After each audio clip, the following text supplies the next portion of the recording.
উড়ি বাবা, আজকে আমাদের জেনির 100 দিন হওয়ার উপলক্ষে আমরা করলাম একটা ছোট্ট একটা আয়োজন। সেই জন্য সকাল সকাল আমরা সবাই মিলে সব জিনিসপত্র নিয়ে ছাদে চলে এলাম। তারপর শুরু হয়ে গেল আমাদের আয়োজন। প্রথমে তিরপল লাগানো হচ্ছে যাতে রোদ্দুর না পড়ে আর হাওয়া দিলে গ্যাস না নিভে যায়।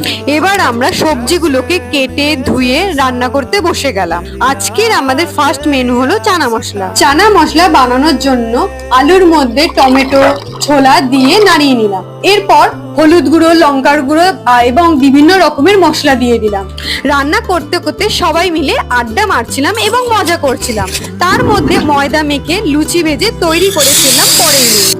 আজকে আমাদের ব্রেকফাস্টের খাবার ছিল হিঙের কচুরি এবং চানা মশলা, যা আমরা সবাই মিলে মজা করতে করতে খেয়ে নিলাম। ফুল ভিডিও দেখতে চলে আসুন আমাদের চ্যানেলে অথবা পেজে।